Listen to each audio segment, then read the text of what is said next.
The requirement tells you that user has to see, user is providing the address, proof of address, right? All those things. But before that, we want to ask him enter address details also. Like he has to provide his correspondence address and as well as permanent address. So how do you write that?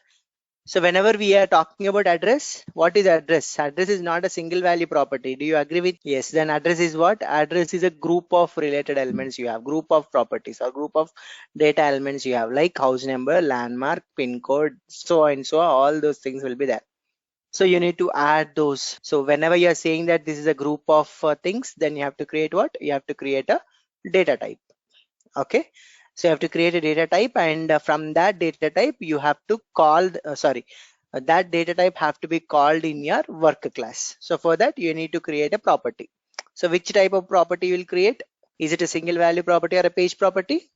Page property.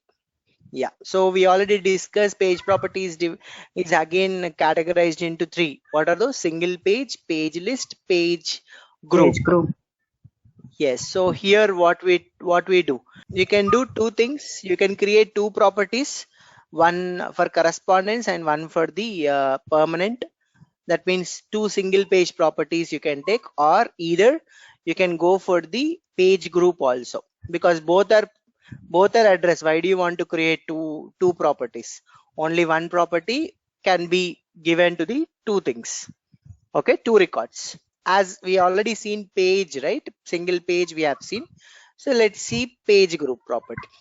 A page group property has list of values. Here also it is a list of values only, but it is subscript. It is an unordered list. What type of list it is? It is an unordered list, and this is subscript with a right. So now we are talking about what? We are talking about page properties. So page properties are of how many types? These are of three types.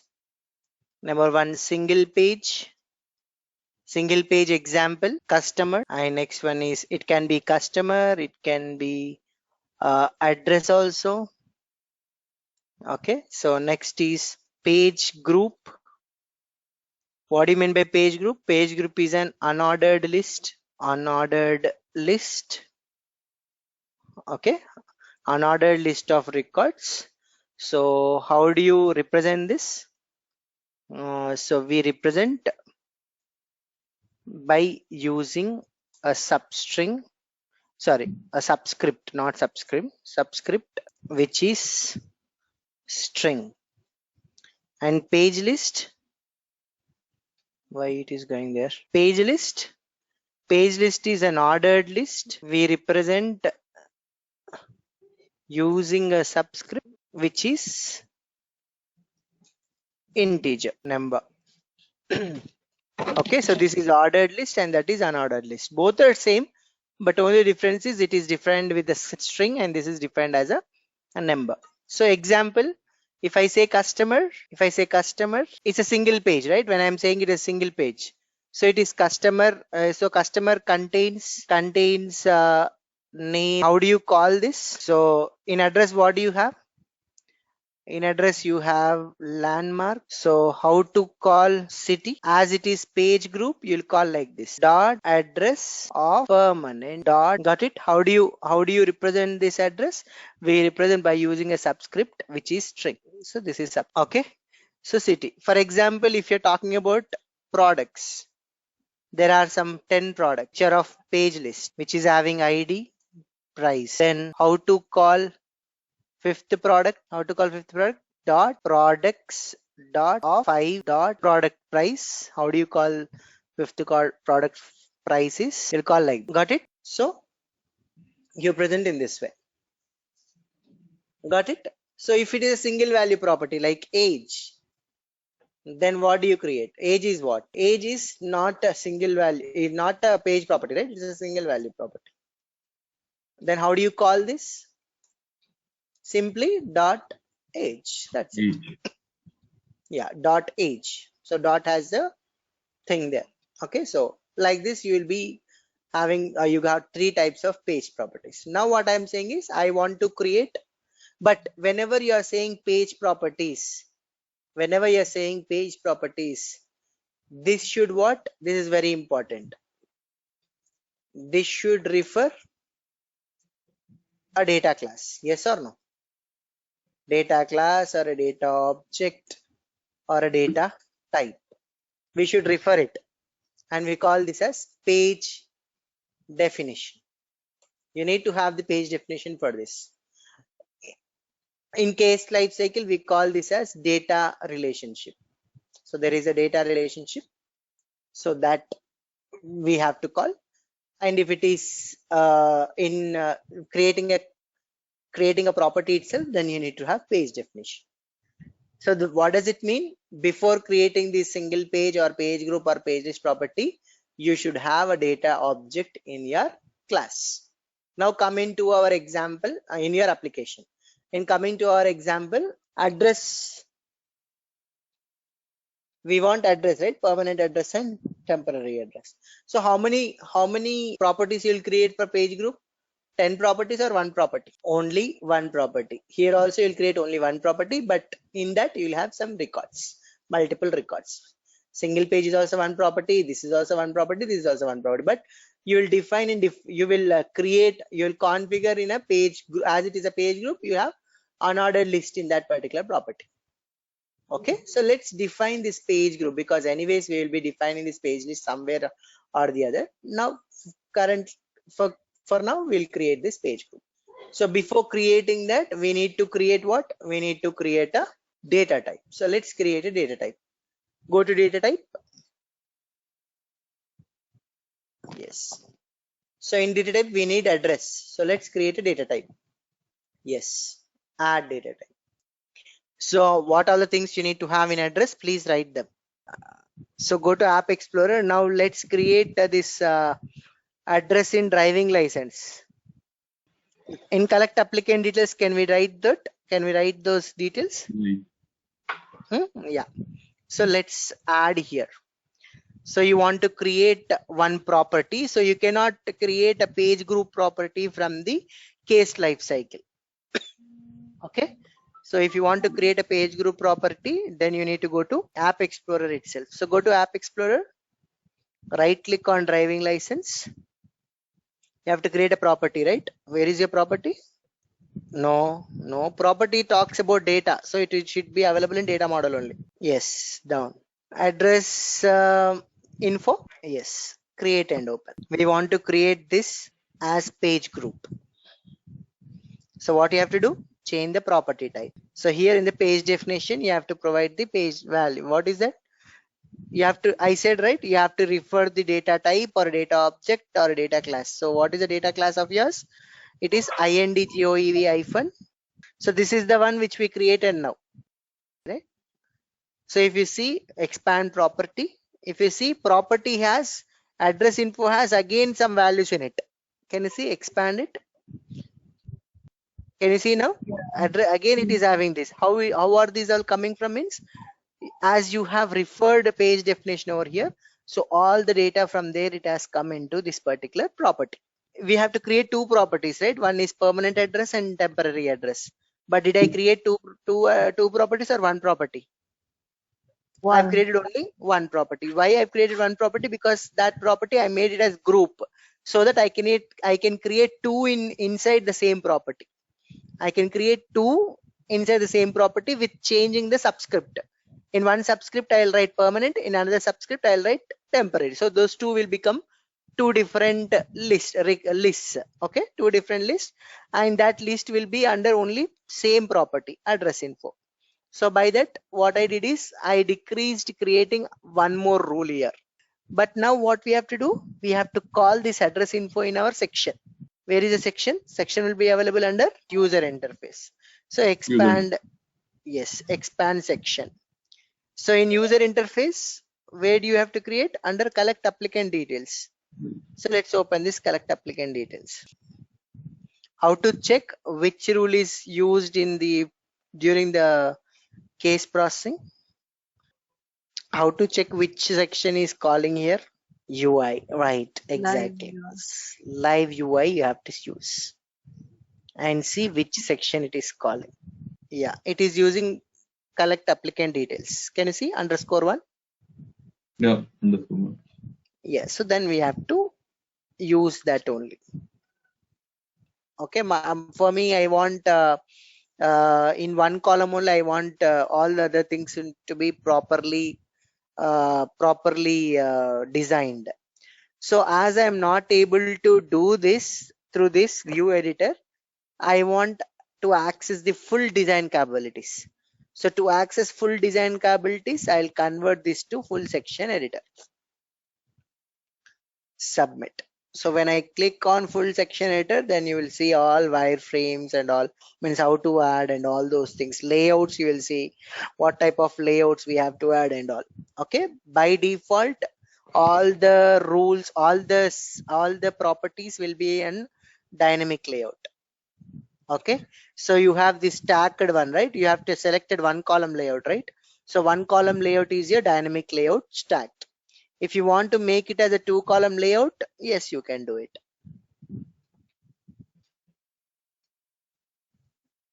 So for that, what you have to do is you have to take dynamic layout. See, always best practice is to use dynamic layout, because dynamic layout is very flexible with respect to the screen size. So if a screen size changes, dynamic layout will fix to that particular screen size. It fits to that particular, it's very flexible. So that's why Pega always recommends you to use dynamic layout as the default layout for your sections. So instead of layout format as tagged, we'll take inline grid double. So this is like two column layout. If I submit this, then you can see two column layout. So automatically it only took, right? Order the things should be there. And now what we do is, I want to add another dynamic layout inside this. So how to add? See, this is the full access editor of section. So whenever it has chain there, you got some toolbar over here. If you see, this is a toolbar given to you. So under that, you have certain groups like structural, data capture, pickers, action, data display. If I'm not wrong, these all things you have seen when you clicked on plus icon of A column or B column. When you click on A column, then you have seen all these things there. Okay, now those have been shown as your toolbar icons or toolbar menus. So now I want to add another dynamic layout here. So what I do is, dynamic layout is available under structural. So I'll go to structural. Yes, there is a dynamic layout. So I'll add one dynamic layout. Area. There is flat number, right? First we'll write flat number. Because this is your UI. What you want to show, you have to define, right? So all those things you have to create over here, because this is not a normal property. If it is a normal property, I could have created a section and I could have called it, but it is not a normal, even it is not a single page property. It is a page group property. So what is the difference here is, we need to write in the brackets and mention that this is for temporary. Got it? Yeah. So in brackets, you have to write temporary flat number. Let me, yeah, copy that entire property. Yes, copy. So this is for flat number. So submit. So meanwhile, you add another text, another text input. Where do you go? You go to data capture. Yeah, data capture, text input, drag and drop into the dynamic layout. Drag and drop. Drag and drop. Yes, very good. So again, double click on this text input. So what do you have to write here? Copy that. So remove that flat number and write area. Street or area? What comes first? Right.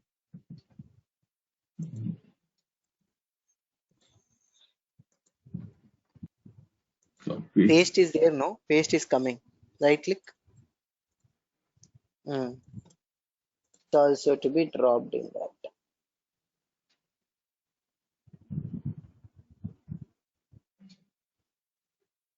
Okay, this header type, I'll make it as collapsible.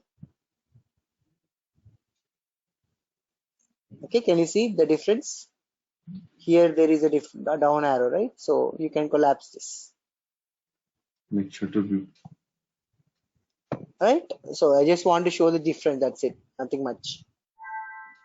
Based on your requirement, you can make a dynamic layout collapsible. It's like accordion.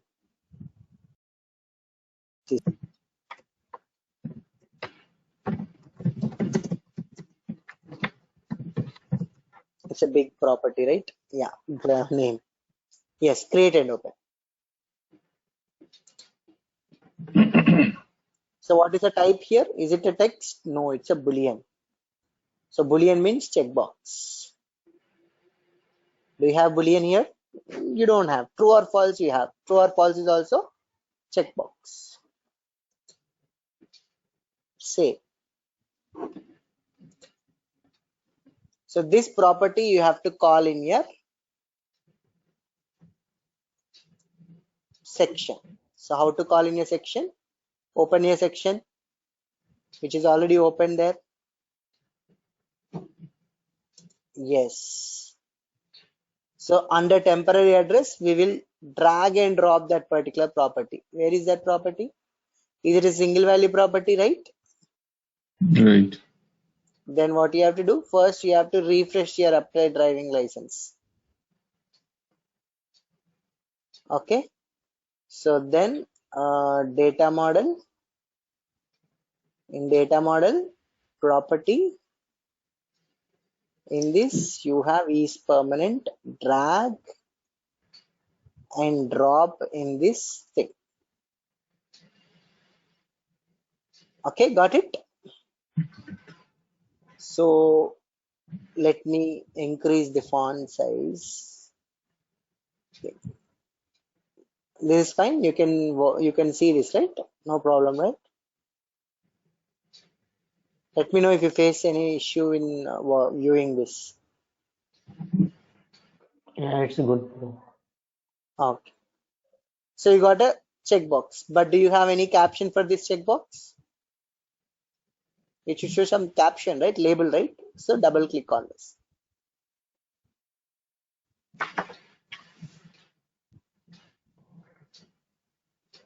Can you see? Is permanent property is fine, but there is no caption for checkbox. So let's do the caption. Write the caption. Can you write the caption?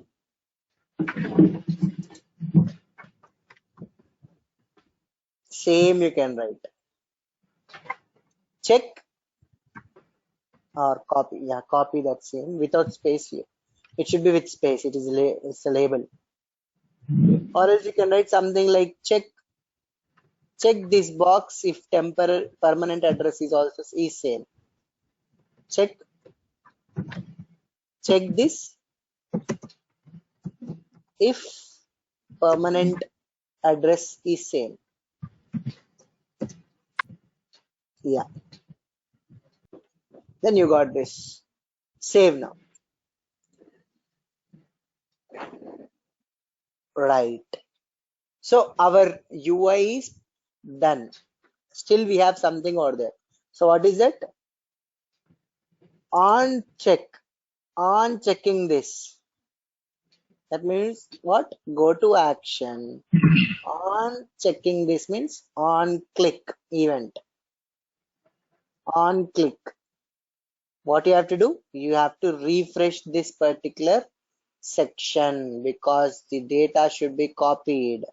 At the time of refresh, the whatever you have written in the copy temporary address, that should also be copied into what?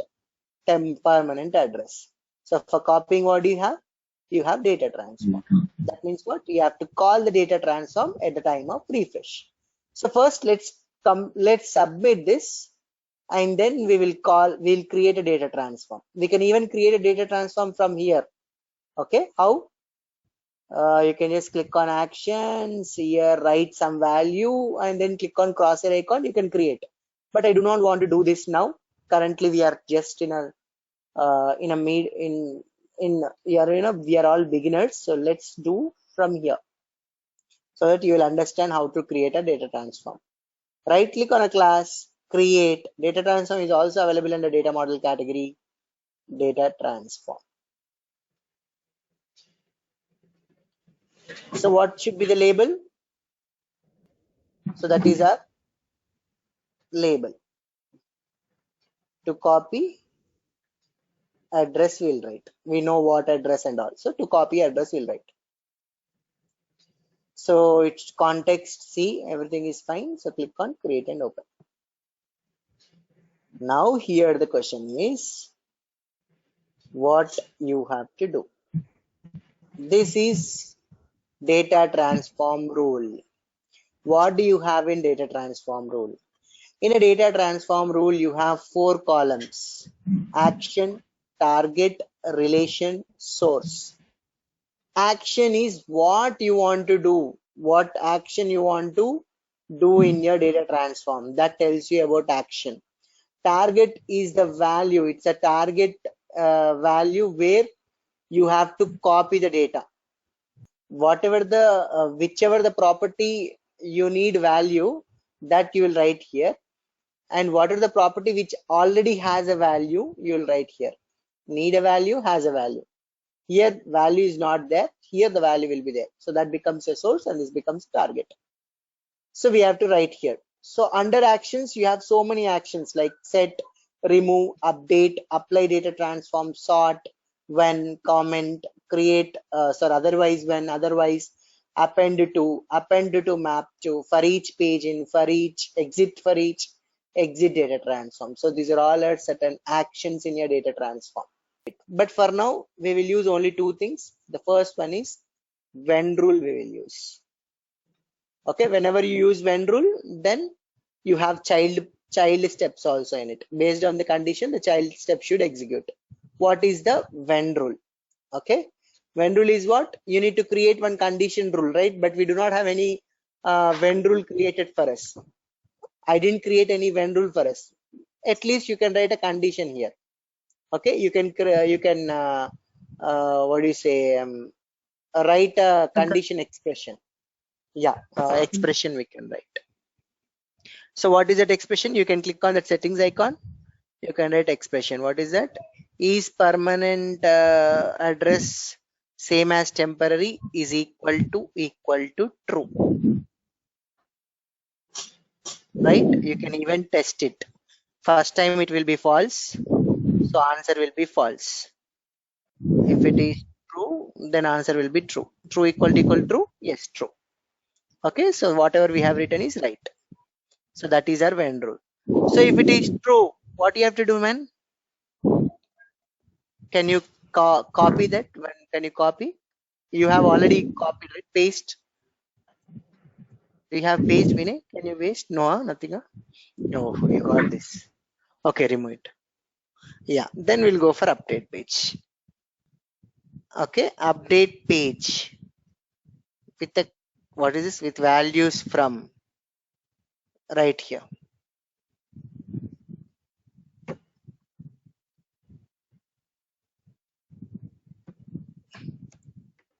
Again, down you see.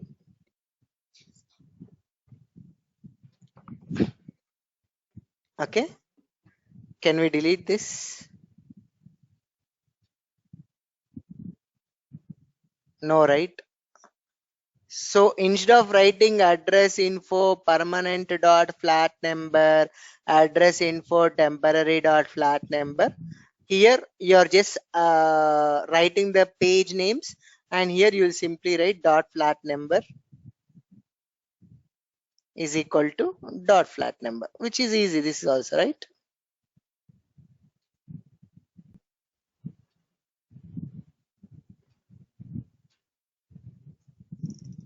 Area. Save. So it's been saved, right? Not there. To the collect thing, double quote here, double click on this action. Now here I have to call the data transform. Call the data transform to copy address, submit, save. Now you go back to this case. Let's see whether We didn't get this. So let me go to action, refresh. So that section will get updated. Yes. So write something here. Let me check the record. Yep. Copied. Yes.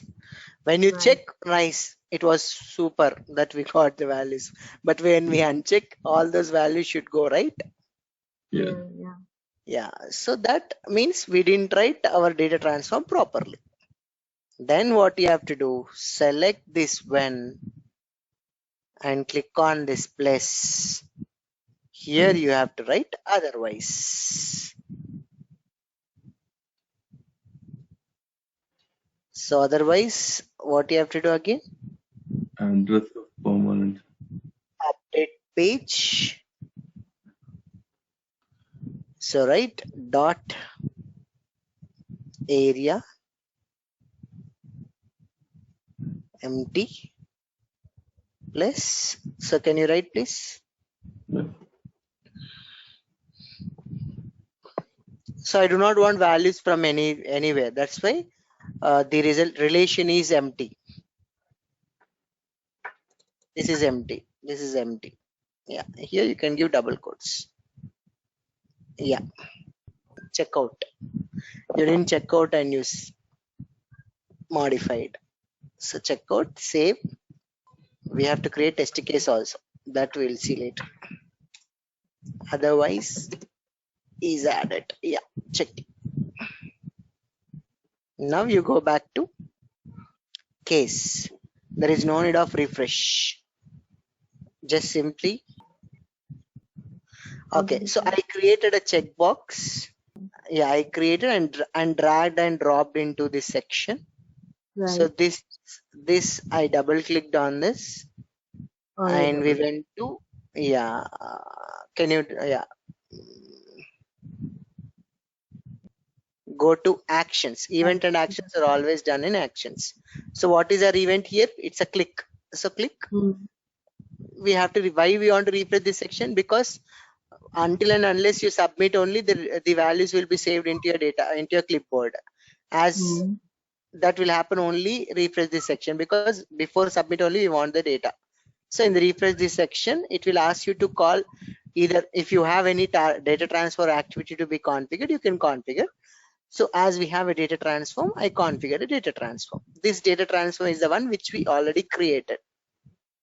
This is the one, Mm. right?